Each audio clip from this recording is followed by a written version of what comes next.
میرے آقا صلی اللہ تعالیٰ علیہ وسلم آج ہی کا دن تھا جو فرش گیتی پر تشریف لائے۔ وہ آمینہ کا در یتیم، وہ عبداللہ کا نور نظر، بارگاہ مصطفیٰ صلی اللہ تعالیٰ علیہ وسلم میں خراج عقیدت کے لیے میں بات کر رہا ہوں۔ وہ در یتیم جب گھر تشریف لایا تو ایسا گھر تھا کہ باپ پہلے سے نہیں ہے، ماں اکیلی ہیں، معاوضہ دینے کی طاقت نہیں رکھتی۔ دایا کے ہاتھ میں دے دیا حلیمہ سعدیہ کو، یہ کہہ کر کے کہ 2 سال دودھ پلائے گی، اجرت کی تمنا مت رکھنا، میرے گھر میں مال کی بڑی شدت کی کمی ہے۔ اس بچے کا باپ نہیں، یہ یتیم بچہ ہے۔ حلیمہ سعدیہ لے گئیں، لیکن برکات پہ برکات انہوں نے دیکھا ہے۔ رسول پاک کو اپنے گود میں کھلایا۔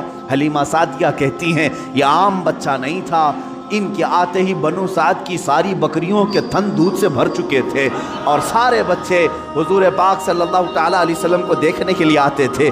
حتیٰ کہ حلیمہ سعدیہ کی بیٹی شیمہ کہتی ہیں، شیمہ کیا کہتی ہیں کہ ہمارے قبیلے میں، ہمارے محلے میں رواج تھا، رات کے وقت یا شام کے وقت ساری لڑکیاں جو ان کے عمر کی تھیں، شیمہ کے عمر کی تھی، وہ کہتی ہیں اپنے اپنے چھوٹے بھائیوں کو، جس کا بھائی ہوتا لے کر کے آتی تھیں، کمپٹیشن چلتا تھا۔ بہن اپنے بھائی کو دکھا کر کہتی کس کا بھائی زیادہ خوبصورت ہے۔ ہر خاتون، ہر بہن اپنے چھوٹے بھائی کی گود میں لے کر اس کے ناک نقشے بیان کرتی، ارے میرے بھائی کی تو پیشانی بڑی چوڑی ہے، یہ خوبصورتی کی علامت ہے۔ کوئی کہتی میرے بھائی کی تو آنکھیں بڑی جھیل جیسی ہیں اور یہ بڑا خوبصورت ہے۔ ہر خاتون، ہر بہن گود میں لیے ہوئے بچے کو اپنے بھائی پر فخر کرتی، اور حضرت شیمہ کہتی ہیں جب اس مجمع میں میں میرے بھائی محمد کو لے کر کے آتی، اللہ اللہ، وہ کہتی ہیں ساری میری سہیلیاں اٹھ کھڑی ہوتی، کہتی شیمہ تیرے بھائی کے ساتھ ہمارے بھائیوں کا مقابلہ نہیں، یہ ہمارا آپس کا مقابلہ ہے، یہ ہمارا آپس کا کمپٹیشن ہے، تو کبھی محمد کو ہمارے درمیان نہ لا، اس لیے کہ اس کے مقابل میں 14ویں کا چاند بھی شرما جاتا ہے۔ یہ بنو سعد کی خواتین کا کہنا ہے۔ حضرت شیمہ کہتی ہیں اس مقابل میں میں کبھی رسول پاک کو لے جاتی تو وہ ایکسیپٹ نہیں کرتی، کہتی کہ شیمہ تیرے بھائی کے ساتھ ہمارے بھائیوں کا مقابلہ نہیں۔ وَأَحْسَنُ مِنْكَ لَمْ تَرَ قَطُّ عَيْنِي وَأَجْمَلُ مِنْكَ لَمْ تَلِدِ النِّسَاءُ، یا رسول اللہ آپ سے زیادہ حسین میری آنکھوں نے دیکھا نہیں، آپ سے زیادہ جمیل کسی ماں نے جنا نہیں۔ وہ 2 سال کی عمر پاک میں حلیمہ سعدیہ دوڑتی ہوئی واپس مکہ لے آئیں اور حضرت آمنہ سے کہا میں نے 2 سال کا عرصہ آپ سے مانگا تھا، لیکن 6 مہینے اور بڑھا کر کے دے دو، اجرت بھی نہیں چاہیے، معاوضہ بھی نہیں چاہیے۔ لیکن حضرت بی بی آمنہ نے اپنے پاس اپنے صاحبزادے کو رکھ لیا۔ 2 سال کے عرصے میں گھر میں کتنے افراد ہیں، کون ہیں؟ باپ نہیں ہے، دادا ہے عبد المطلب، وہ بھی بڑھاپے کو پہنچے ہوئے ہیں۔ رسول پاک صلی اللہ تعالیٰ علیہ وسلم اپنے دادا کی سرپرستی میں ہیں۔ 6 سال کی عمر میں اپنی ماں کے ساتھ ننیحال کا سفر کیا، مدینہ کا سفر کیا۔ اس وقت جو یثرب تھا وہ حضور کا ننیحال بھی ہے، نانی کا گھر ہے۔ حضرت آمنہ کے ساتھ گئے ہیں 6 سال کی عمر میں، جب حضرت عبداللہ کی ایک کنیز ام ایمن ساتھ میں ہے، کوئی نہیں، 3 لوگوں کا یہ قافلہ پیدل مکہ سے مدینہ گیا ہے، مدینہ سے واپسی ہو رہی ہے۔ مقام ابوا میں بی بی آمنہ بیمار ہوئی۔ بی بی آمنہ سلام اللہ علیہا اتنی شدت سے بیمار ہوئیں کہ وہ چل پھر نہیں سکتی تھی، اسی راستے میں وہ رہ گئیں، اور اس کے بعد اپنے نور نظر کو قریب بلایا اور کہا اے محمد میری آخری سانسیں ہیں۔ 6 سال کی عمر پاک میں رسول پاک صلی اللہ علیہ وسلم نے اپنی ماں کی آنکھیں بند کی اور ان کی روح قبض انصری سے پرواز کی۔ وہ 6 سال کی عمر میں اپنی مقدس ماں کا جسم مبارکہ اٹھاتے ہیں، قبر میں دفن بھی کرتے ہیں، اور اپنے والد کی کنیز کے ساتھ واپس مکہ آتے ہیں۔ اب کون تھا اس محمد عربی کے ساتھ؟ نہ باپ ہے نہ ماں ہے، وہ در یتیم پوری کائنات کے یتیموں کا آقا بنا ہے، پورے یتیموں کا ماوا و ملجا بنا ہے، لیکن اللہ نے اسے در یتیم پیدا کیا۔ جب 8 سال کی عمر ہوئی دادا کا بھی انتقال ہو گیا، عبد المطلب بھی دنیا سے چلے گئے، اب کون تھا سوائے ایک چچا کے، ابو طالب کے؟ اب کوئی نہیں تھا، آپ کی سرپرستی میں رہے۔ جہاں تک بات آتی ہے ابو طالب کی، میں کہوں گا بڑے ادب کے ساتھ اے لوگوں اس اختلافی مسئلے میں کبھی بھی تیر مارنے کی کوشش نہ کرنا۔ بعض لوگ ابو طالب کے کفر کے متعلق اصرار کرتے ہیں کہ وہ کافر تھے، بعض لوگ ایمان کے متعلق، لیکن جو حقیقت ہے وہ اللہ کے حوالے کرو، اللہ کے حوالے کرو۔ رسول پاک صلی اللہ تعالیٰ علیہ وسلم کو انہوں نے جان سے زیادہ تربیت کی ہے، یہاں تک کہ مکہ والوں سے انہوں نے کہا تھا، جب رسول پاک نے اعلان نبوت کیا تھا، ابو جہل، عتبہ، شیبہ سب نے آ کر کہا ابو طالب اگر یہ تیری نگرانی میں نہ رہے تو ہم اس کا کچھ سے کچھ کر دیں، تو محمد ہمارے حوالے کر دے۔ جانتے ہو ابو طالب، مجھے بڑی تکلیف ہوتی ہے جب سرے سے کوئی آدمی ان کو بالکل کافر مشرک کرتا ہے، میں کہتا ہوں کف لسان تو کرو، زبان کو روک تو لو، جو معاملہ ہوگا قیامت کے دن دیکھا جائے گا۔ حضور کے چچا ہیں لیکن عشق کی بات تو دیکھیں، وہ مکہ والوں سے کیا کہتے ہیں؟ کوئی محبت کرنے والا ہی یہ جملے کہہ سکتا ہے۔ مکہ والوں سے انہوں نے کہا اے مکہ والوں سن لو، تم اگر میرے ایک ہاتھ میں چاند رکھ دو، دوسرے ہاتھ میں سورج رکھ دو، تب بھی میں محمد تمہارے حوالے نہیں کر سکتا۔ یہ ابو طالب کے الفاظ تھے جو رسول پاک کے لیے انہوں نے فرمائے تھے۔ میں ادب سے کہتا ہوں لیکن پھر ساتھ میں ایمان و کفر کا معاملہ اللہ کے حوالے کرتا ہوں، اس لیے کہ اس پوری قوم کو نہ جنت دینا ہے نہ دوزخ دینا ہے، نہ قیامت کے دن تمہارے ہاتھ میں فیصلہ ہے نہ میرے ہاتھ میں فیصلہ ہے۔ ابو طالب جنت میں جائیں گے کہ جہنم میں جائیں گے، میں کون ہوتا ہوں فیصلہ کرنے والا؟ نہ اعلیٰ ملائکہ میں سے ہیں ہم، نہ فرشتوں میں سے ہیں، بلکہ اللہ رب العزت کے حوالے ہے یہ فیصلہ، ہر ایک کے جنت و دوزخ کا فیصلہ۔ بہرحال 12 سال کی عمر میں ابو طالب نے رسول پاک کو اپنا ساتھی بنا لیا۔ ایسا مجھے بتاؤ ابو طالب پر جب بھی باتیں آئیں ادب کے ساتھ کہو، ادب کے ساتھ کہو۔ میں نے ابو طالب کو بہت پڑھا ہے، وہ رسول پاک کو چھوڑ کر ایک لمحہ بھی نہیں رہتے تھے، ایک لمحہ نہیں رہتے۔ 12 سال کی عمر میں جب انہیں یمن کی تجارت پہ جانا تھا، ابو طالب نے انہیں چھوڑا نہیں، رسول پاک کو تجارت کے سفر میں ساتھ لے لیا۔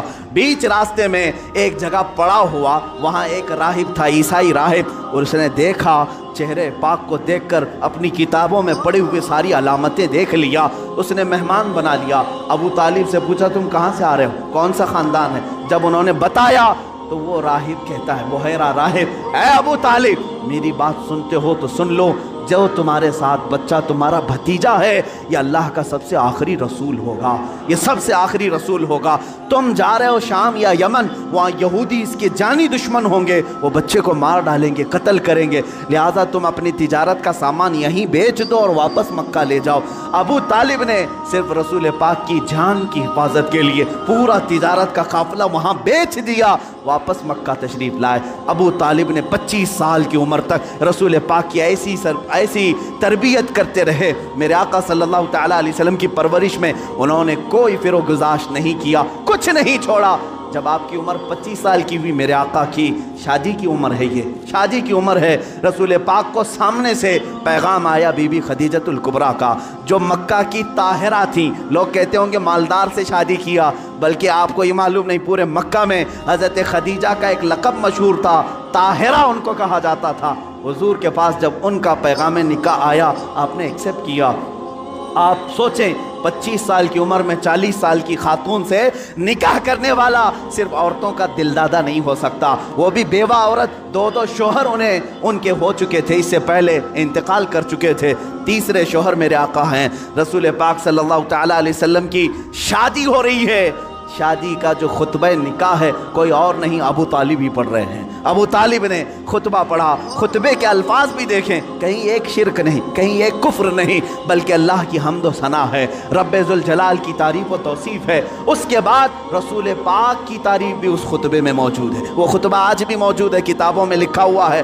ابو طالب نے جو رسول پاک کے نکاح میں خطبہ پڑھا تھا، کوئی اور نہیں پڑھا، چچا نے خطبہ پڑھا، اور اس کے بعد محمد صلی اللہ تعالیٰ علیہ وسلم کا نام لیتے ہوئے پھر سارے مجمع میں کہا یہ میرا عزیز از جان بھتیجا محمد ہے، اس سے زیادہ شریف پورے مکہ میں تم لا نہیں سکو گے، اس سے زیادہ حسین تم پورے عرب میں لا نہیں سکو گے۔ اس کے بعد کہا محمد کا جو مہر طے پاتا ہے وہ ابو طالب کے مال سے جائے گا، خدیجۃ الکبریٰ کو جو مہر دیا گیا رسول پاک کا وہ بھی ابو طالب کے مال سے دیا گیا ہے، رسول پاک کے اس چچا کے مال سے۔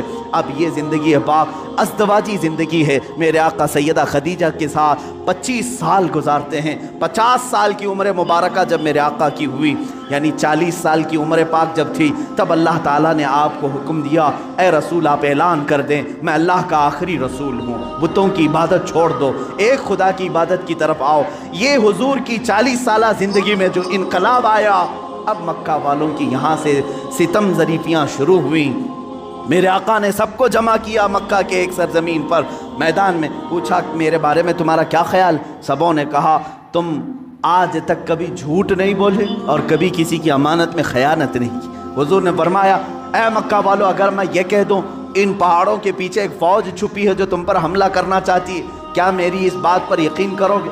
سارے مکہ والوں نے ایک زبان ہو کر کہا آج تک کبھی آپ نے جھوٹ کہا نہیں، اگر آپ کہتے ہیں کہ فوج ہے ہم اس کو بھی مانیں گے، ہم اس کو بھی یقین کے ساتھ تسلیم کریں گے۔ حضور نے فرمایا جب میری باتوں پر اتنا تمہیں یقین ہے تو سنو، میں تمہیں کہتا ہوں اللہ ایک ہے، خدا ایک ہے، معبود ایک ہے، مسجود ایک ہے، ہر ایک کے سامنے سر جھکانا یہ تمہیں زیب نہیں دیتا، اور میں محمد اللہ کا آخری رسول ہوں، اس کی طرف سے اخلاقی تعلیمات لے آیا ہوں، تمہاری روحوں کا بدلنے آیا ہوں۔ جب میرے آقا نے فرمایا سارے مکہ والے ناراض ہوئے، سوائے حضرت علی کرم اللہ وجہہ الکریم کے کوئی اس میدان میں ایمان لانے والا نہیں تھا۔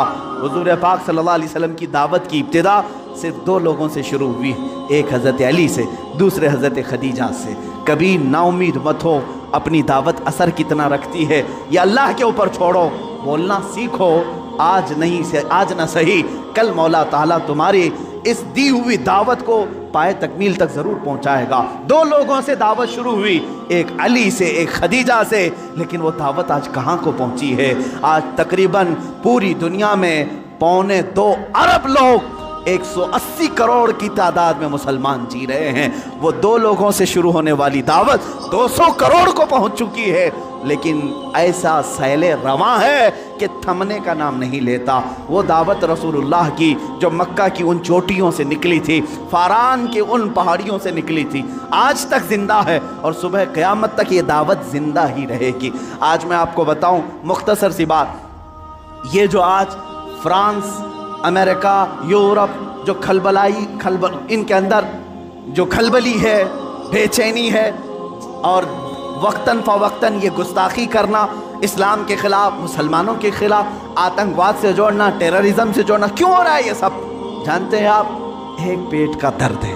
کس بات کا؟ یہ میں نہیں کہتا، امریکہ کا پریزیڈنٹ جو ایکس پریزیڈنٹ ہے اس سے قبل کا، اس نے خود یہ سٹیٹمنٹ دیا ہے کہ آج پورے ورلڈ میں سب سے زیادہ فاسٹ گروونگ والا کوئی ریلیجن ہے تو وہ اسلام ہے۔ یہ میں نہیں کہہ رہا، امریکہ کا پریزیڈنٹ کہہ رہا ہے سب سے زیادہ تیزی سے اگر کوئی دین دنیا میں پھیل رہا ہے تو اسلام ہے۔ یورپ کے متعلق تو تعداد آنکڑے بھی ملتے ہیں، پر ڈے وہاں 400 لوگ اسلام میں آ رہے ہیں۔ یہ حالت دیکھ کر کے وہ گھبرائے ہوئے، اس لیے کہ ڈیلی کے 400 کے حساب سے جب وہ گنتی بناتے ہیں ہماری ہے کتنی پاپولیشن، اگر یہ سلسلہ اسی طرح رہا ایک وقت آئے گا کہ ہم مائنورٹی ہو جائیں گے، یہ میجورٹی میں آئیں گے، ہم تو غلام ہوں گے، تخت ان کے پاس آ جائے گا۔ یہ جو سب سے تیزی سے اسلام کے پھیلنا یورپ میں، امریکہ میں اور دوسرے علاقوں، خود فرانس کی حکومت یہ اچھی طرح سے جانتی ہے ان کے ہاں مسلمانوں کی تعداد چند سالوں پہلے کیا تھی اور آج کیا ہے۔ چند سالوں 20 یعنی 10 سال یا 20 سال کی آپ وہاں کے ریکارڈز نکال کر کے دیکھو، آج 60 لاکھ مسلمان ہیں۔ انہیں معلوم ہے اب میئر بھی یہ بنیں گے، وہاں کی پارلیمنٹ کی سیٹ پر بھی یہ کھڑے ہو رہے ہیں۔ یہی حال UK میں ہے، یہی حال امریکہ میں۔ یہ جو خوف ہے صرف اور صرف یہی خوف انہیں ستا رہا۔ اور ایک بات میں بتا دوں، پوری دنیا کے جتنے بھی مذہب ہیں، پوری دنیا کے جتنے ریلیجنز، ان میں سب سے زیادہ اپنے مذہب پر اگر کوئی پریکٹس کرتا ہے صرف مسلمان ہے، سب سے زیادہ۔ اگرچہ آپ ہمارے جماعت میں بے نمازی زیادہ ہیں، لیکن اس کے باوجود میرا چیلنج، میرا دعویٰ ہے، یہودی ہوں، عیسائی ہوں یا بدھ ہوں، ہندو ہوں، ان کے ہاں ان کے ریلیجین کی پریکٹس کا مطلب جیسے ہماری نماز، ہمارے روزے، ہماری زکوٰۃ، ہمارا حج، یہ پریکٹس ہے، اسلام کی ایکٹیویٹیز ہیں۔ ان کے مذاہب میں جو پریکٹسز ہیں ان میں بہت کم ہیں عمل کرنے والے۔ آج یورپ میں ایتھیزم بہت پھیل چکا ہے۔ ایتھیزم کیا ہے؟ کوئی خدا نہیں، کوئی معبود نہیں، کوئی اللہ نہیں، معاذ اللہ رب العالمین۔ یہ کثرت سے وہاں پھیلا ہے۔ اور کون ایتھیسٹ بن رہا ہے؟ عیسائی ایتھیسٹ بن رہے ہیں، جیوز ایتھیسٹ بن رہے ہیں، جو پہلے کسی اور ریلیجن میں تھے وہ ایتھیسٹ بن رہے ہیں، یعنی کوئی خدا نہیں، ہم خدا کو مانتے ہی نہیں۔ آج بہت زیادہ وہ لوگ بھی پھیل رہے ہیں، دو خطرے ہیں۔ اور مسلمان کتنے ایتھسٹ بن رہے ہیں، تو کہہ رہے آٹے میں نمک کے برابر بھی نہیں، 100 میں 2 لوگ بھی ایتھسٹ نہیں بن رہے مسلمان، اس لیے کہ یہ اپنے ریلیجن پر، اپنے مذہب پر سب سے زیادہ پریکٹس کرتے ہیں۔ دوسروں کے ہاں ہفتے میں 1 بار عبادت ہے، لیکن مسلمان کے ہاں دن میں 5 مرتبہ ہے۔ یہ اذان سنتا ہی رہتا ہے، سجدے کرتا ہی رہتا ہے۔ اسلام نے ایک دن بھی اسے چھٹی نہیں دی۔ ہمارے ہفتوں میں کوئی سنڈے نہیں آتا نماز کا، کوئی ایسی چیز، حتیٰ کہ بیمار کے لیے بھی چھٹی نہیں دی۔ سب سے زیادہ اپنی پریکٹس جو کرتا ہے، مثال کے طور پر آپ کو عقلی طور پر میں سمجھانے کے لیے کہوں گا، جو بندہ جیم کرتا ہے اسے معلوم ہے ڈیلی اگر ورک آؤٹ جاری ہے تو اس کا جسم سلامت ہے، چند دن اگر چھوڑ دے گا تو ادھر ادھر پھیل جائے گا، ہوتا ہی یہی، سب کو معلوم۔ جو سب سے زیادہ پریکٹس کرتا رہتا ہے وہ اپنی فیلڈ پر جمع رہتا ہے۔ تو جو مسلمان نمازوں کے ساتھ ہیں، زکوٰۃ کے ساتھ ہیں، روزے ہر سال ہیں ان کے، زکوٰۃ ہر سال ہیں، 1000 رکاوٹیں آئیں، سال میں 40 لاکھ کا مجمع عرفات میں پھر بھی جمع ہوتا ہے۔ تو یہ جو اسلام کی پریکٹس ہے مسلمانوں کی، یہ کھلبلی مچا رہے ہیں۔ دوسرے کسی ریلیجن میں اس قدر عمل نہیں دیکھا جاتا، اور ایتھسٹ بھی یہ نہیں بن رہے۔ ان کے جو ہیں وہ چھوڑ کے جا رہے ہیں، یا تو اسلام میں جا رہے ہیں، ایتھسٹ ہو رہے ہیں۔ ان قریب انہیں یہ خطرہ محسوس ہونے لگا کہ اسی طرح یہ چھوڑ دیا جائے تو یہ جو آج تالاب کی شکل میں یورپ میں ہے، کنویں کی شکل میں فرانس میں ہے، کل یہ سمندر کی شکل بن جائے گا اور پھر سب کو بہا لے جائے گا۔ اس لیے چاہتے ہیں کبھی ان کے نبی کے کارٹون بناؤ، کبھی قرآن پر حملہ کرو، کبھی اسلام پر، اور لوگوں کو دہشت گرد بنا کر کے ان کے خلاف غم و غصہ عام لوگوں میں ڈالو، لیکن ہو نہیں رہا ہے، ہو نہیں رہا ہے۔ بعض مسلمان چہرے یہ پکڑتے ہیں، جیسے اسامہ بن لادن کو پکڑا اور پوری دنیا میں بتانے کی کوشش کی داڑھی والا، امامے والا آتنکواد ہوتا ہے، ٹیررسٹ ہوتا ہے۔ لیکن حیرت کی بات ہے، آپ کو میں بتاؤں 9/11 کے بعد، 2001 کے بعد امریکہ کی ہسٹری میں دیکھا گیا، اس سے 100 سال پہلے 100 سال کی ریکارڈ میں اتنے مسلمان نہیں ہوئے تھے جو 10 سال کے اندر ہوئے، 10 سال کے اندر ہوئے، اتنی تیزی۔ جب بار بار کہا گیا آتنکواد ہے، یہ آتنکواد ہے، تو بیچارے جو کبھی اسلام کو جانتے نہیں تھے انہوں نے قرآن اٹھانا شروع کیا، سیرت مصطفیٰ پڑھنا شروع کیا۔ دیکھتے تو ہیں صحیح، کیا قرآن حقیقت میں ٹیررزم سکھاتا ہے؟ کیا محمد آتنکواد سکھاتے تھے؟ جب وہ پڑھتے ہیں تو پھر کہتے ہیں اسلام کی فطرت میں وہ قدرت نے وہ لچک دی ہے، جتنا ہی دباؤ گے اتنا ہی وہ ابھرے گا۔ عزیزان گرامی وقار، رسول پاک صلی اللہ تعالیٰ علیہ وسلم کی وہ دعوت مکمل ہو کر رہے گی، اگرچہ کافر و مشرکین ناپسند کریں۔ 40 سال کے بعد سے لے کر 53 سال تک میرے آقا مکہ مکرمہ میں رہے، مصیبتیں بھی جھیلی، مشقتیں بھی اٹھائیں، اور لوگوں کے 1000 طریقے کے تانے بھی برداشت کیے۔ 53 سال کے بعد میرے آقا نے ہجرت فرمائی مدینہ طیبہ۔ مدینہ آنے کے بعد سب سے پہلے مسجد نبوی کی تعمیر ہوئی، صحابہ کو بھائی بھائی بنایا، اور اس کے بعد جو مدینہ کے خلاف آواز اٹھا تھا اس کے خلاف میرے آقا نے تلوار بھی اٹھائی۔ جنگ بدر ہوئی، جنگ احد ہوئی، جنگ خندق ہوئی، جنگ حنین ہوئی، جنگ تبوک ہوئی، اور جنگ موتا ہوئی۔ یہ وہ جنگیں ہیں جو دشمنان اسلام کے خلاف میرے آقا نے کی۔ تقریباً 25 یا 26 غزوات ہوئے، جس میں 18 میں تو خود میرے آقا تشریف لے کر گئے، اور یہ 10 سال کے عرصے میں زیادہ سے زیادہ جنگیں ہوئی۔ جو رسول مکہ چھوڑ کر نکلے تھے رات کی تاریکی میں، 2 لوگ، ابو بکر صدیق اور رسول محترم صلی اللہ تعالیٰ علیہ وسلم، 2 لوگ نکلے تھے۔ 6 سال گزرے تھے، 6 سال مدینے میں، 7ویں سال وہی رسول، وہی صدیق اکبر مکہ کی طرف واپس آ رہے ہیں، حج کرنے، عمرہ کرنے کی نیت سے۔ لیکن کتنے لوگ ہیں؟ 10,000 کی تعداد میں آ رہے ہیں۔ کوئی قتل و قتال نہیں، کوئی جنگ و جدال نہیں، فاتح کی شان سے آئے، خانہ کعبہ میں داخل ہوئے، بتوں کو نکالا، پاک کیا، اور کہا آج محمد اللہ کا رسول خانہ کعبہ کو پاک کر رہا ہے، اور صبح قیامت تک اب یہاں شرک نہیں ہوگا، بت پرستی نہیں ہوگی، کعبے کو بنایا مطہر، یہ رسول پاک نے۔ اب اس کے بعد رسول پاک صلی اللہ علیہ وسلم نے انہی 10 سالوں کے اندر کتنے غزوات کیے۔ وہ آخری سال تھا میرے آقا کا جب 10 ہجری تھی، حضور نے اعلان کیا جو حج کے لیے میرے ساتھ آنا چاہے سب آ جائیں۔ یہ سن کر کے تقریباً 1,20,000 صحابہ حضور کے حج کے سفر میں ساتھی بن گئے۔ میرے آقا تشریف لائے مکہ مکرمہ، یہ حضور کا آخری حج تھا جس میں خطبۃ الوداع، حضور صلی اللہ تعالیٰ علیہ وسلم نے حجۃ الوداع کا خطبہ دیا، آخری خطبہ دیا۔ وہ آخری خطبہ پورے دنیا والوں کے لیے دستور ہے، ایک لا ہے، ایک ایسے قوانین سے جمع کیا ہے۔ اسی میں حضور نے عورتوں کے حقوق بیان کیے، بچوں کے، بوڑھوں کے، مزدوروں کے، غریبوں کے، پڑوسیوں کے، ہر ایک کے حقوق اس ایک خطبے میں میرے آقا نے بیان کیا۔ حرام مال سے بچنے کی تلقین کی، سود سے بچنے کی تلقین کی، اور پھر گھمنڈ تکبر کرنے سے بچایا۔ حضور نے فرمایا تم سب آدم کی اولاد ہو، ایک دوسرے پر فخر نہ کرو، کالا گورے پر، گورا کالے پر، امیر غریب پر، غریب امیر پر، بلکہ میرے آقا نے فرمایا تقوی جس کے پاس ہے وہ اللہ کے نزدیک محترم ہے۔ یہ آخری خطبہ ہوا۔ اسی خطبے کے بعد میرے آقا نے اپنے صحابہ سے کہا اللہ نے اپنے بندے کو اختیار دیا ہے کہ دنیا چاہے تو دنیا لے لو یا اپنے رب کے پاس جو چاہے وہ لے لو۔ اس بندے نے اللہ کے پاس رہنے کو قبول کر لیا ہے۔ یہ باتیں تھیں جو اشارہ دیا میرے آقا نے کہ اب رسول پاک زیادہ دن تک ان کے ساتھ نہ رہیں گے۔ محرم کا مہینہ تھا جب میرے آقا پلٹے مدینہ طیبہ، بیماری نے جکڑ لیا، سفر کا مہینہ پورے علالت میں گزرا۔ اس طرح کی علالت تھی، اس طرح کا بخار تھا کہ حضور پاک صلی اللہ تعالیٰ علیہ وسلم کو بعض اوقات صحابہ دونوں کندھے پکڑ کر کے مسجد میں لاتے تھے۔ حضور پاک صلی اللہ تعالیٰ علیہ وسلم کے پیر بھی زمین پر نہیں ٹکتے تھے۔ اس حالت میں حضور مصلی پر آئے اور اپنے صحابہ کو دیکھ کر مسکراتے بھی رہے، نمازیں بھی پڑھاتے رہے۔ پھر یہی ربیع الاول شریف کا مہینہ آیا، یہ 11ویں ہجری تھی، جب 12 ربیع الاول تھی، بعض روایات میں 13 ربیع الاول ہے، یعنی کل آنے والا جو دن ہے۔ اللہ کے حبیب صلی اللہ تعالیٰ علیہ وسلم نے سب کو جو وصیتیں کرنی تھی وہ وصیتیں فرمائی۔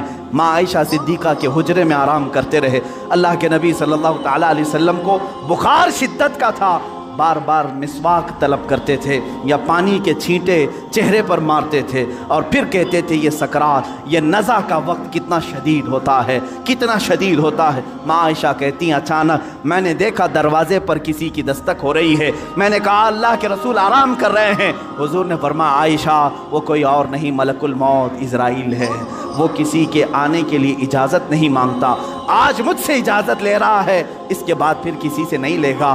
ملک الموت حجرہ پاک میں داخل ہوئے، حضور پاک صلی اللہ تعالیٰ علیہ وسلم ماں عائشہ صدیقہ کے زانوں پر سر رکھ کر آرام کر رہے ہیں۔ ملک الموت نے اجازت طلب کی، آقا حکم ہو تو آپ کی روح پاک کو میں نکالوں، اللہ کے حضور لے جاؤں، آپ کے رب اعلیٰ کے جلوں میں لے جاؤں۔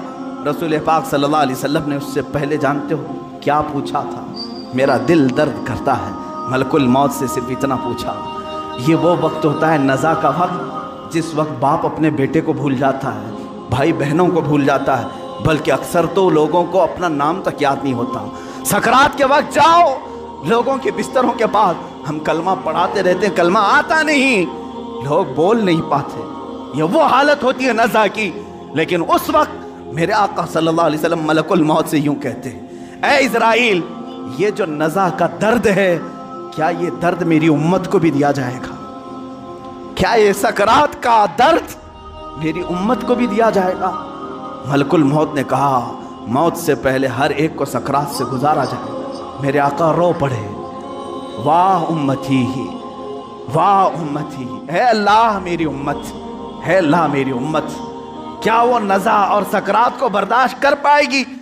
رب تعالیٰ نے حکم دیا اے حبیب آپ غم نہ کریں، آپ اپنے امتیوں کو یہ بشارت دیں کہ جو ہر نماز کے بعد آیت الکرسی پڑھتا رہے ہے وہ دنیا میں رہے گا، اس کی روح اللہ فرماتا ہے میں خود قبض کروں گا، اسے احساس نہ ہو۔ رسول پاک صلی اللہ تعالیٰ علیہ وسلم حضرت عائشہ سے بات کر ہی رہے تھے، آخری جملے میرے آقا کے الصلاۃ الصلاۃ، نماز نماز، اور تمہارے ہاتھوں کے نیچے جو مزدور ہیں ان کا خیال کرو۔ اتنا کہا اور حضور پاک نے ہمیشہ کے لیے اپنی آنکھیں بند کر لی۔ میرے آقا کے لبہائے مبارک بند ہو چکے تھے۔ حضرت عائشہ کہتی ہیں میں بات کرتی رہی، میں یہ سوچ رہی تھی کہ حضور اب بولیں گے، تب بولیں گے۔ کافی انتظار کے بعد بھی حضور بول نہیں رہے تھے، اب وہ کبھی نہیں بولنے والے تھے ظاہری الفاظ۔ اچانک ابو بکر صدیق حجرے میں آئے، حضرت عائشہ باتیں کر رہی تھی، حضرت ابو بکر صدیق نے دیکھا، پیشانی مبارکہ کو بوسہ دیا اور انا للہ و انا الیہ راجعون پڑھا۔ حضرت عائشہ نے پوچھا کیا ہوا بجان؟ کہا بیٹی تجھے معلوم نہیں، تمہارے سرتاج، تمہارے رفیق حیات، ہم سب کے آقا و مولا اپنے رب اعلیٰ کے حضور جا چکے ہیں۔ حضرت عائشہ کہتی ہیں پہلی مرتبہ میں نے کسی کو اپنے سامنے روح قبض ہوتے دیکھا، میں تو یہ محسوس کر رہی تھی کہ حضور بخار کی وجہ سے چپ ہیں، پھر بولیں گے۔ سیدہ کائنات فاطمۃ الزہرا سلام اللہ علیہا آئی، وہ خاندان میں تنہا باقی تھیں، حضور کی ساری اولاد ان کے سامنے فوت ہو چکی تھی، حضرت فاطمہ اکیلی رہ گئی تھی۔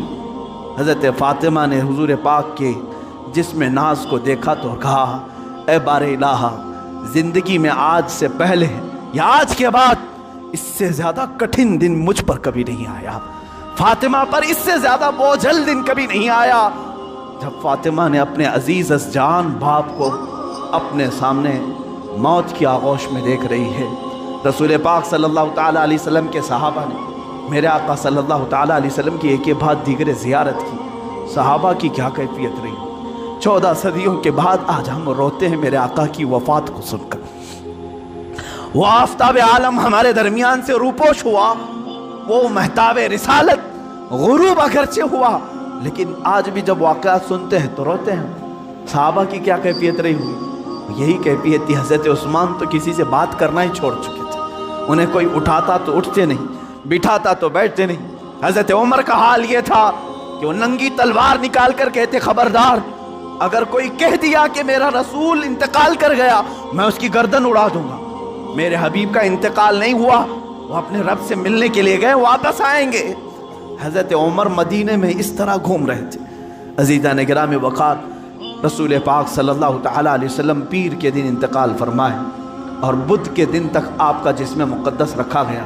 جماعتیں آتی رہیں، پڑھتی رہیں، ملائکہ نے جنازہ پڑھا۔ بدھ کے دن میرے آقا صلی اللہ تعالیٰ علیہ وسلم کو صحابہ نے اٹھایا اور اسی حجرے میں جہاں ماں عائشہ صدیقہ کا گھر تھا، حضور پاک صلی اللہ علیہ وسلم کی قبر مبارکہ کھودی گئی، لحد بنائی گئی جو ایل شیپ میں ہوتی ہے، حضور کو پسند تھی، لحد مبارکہ میں رکھا گیا۔ اترنے والوں میں حضرت علی بھی تھے، حضرت عباس بھی تھے۔ فرماتے ہیں جب قبر مبارک میں آخری مرتبہ رکھا گیا، صحابہ کا مجمع تھا، بھیڑ تھی، ایک آخری نظر اس آفتاب رسالت پر ڈال لیں، لیکن اچانک لوگوں نے دیکھا قبر کی تختیاں بند کرنے سے پہلے رسول پاک کے ہونٹ ہل رہے تھے۔ حضرت عباس کہتے میں نے کان لگایا، اس وقت رسول پاک کہہ رہے تھے امتی امتی رب اغفر لامتی فانہم لا یعلمون، اے مولا میری امت کو معاف کر دے، وہ مجھے نہیں پہچانتی، اے اللہ میری امت کو معاف کر دے، وہ مجھے نہیں پہچانتی۔ یہ آخری جملے قبر انور میں رکھنے کے بعد رسول پاک کے اے امتیو، کیا ہم نے رسول پاک کا حق ادا کیا ہے؟ کیا ہم نے ان کو سال میں ایک مرتبہ یاد کر کے یہ سوچا کہ ان کو کہ رات کے کھڑی ہوئی عبادتوں کا ہم نے صلہ دے دیا؟ کبھی نہیں ہو سکے گا، کبھی نہیں ہو سکے گا۔ قبر مبارکہ بند کر دی گئی، ہمیشہ کے لیے بند ہو گئی، لیکن لحد کا وہ ٹکڑا عرش اعظم سے بھی افضل بنا۔ نفس گم کردہ می آیت جنید و بایزیدی جا، وہ قبر اطہر آج بھی ہم مسلمانوں کے روح کی ٹھنڈک ہے۔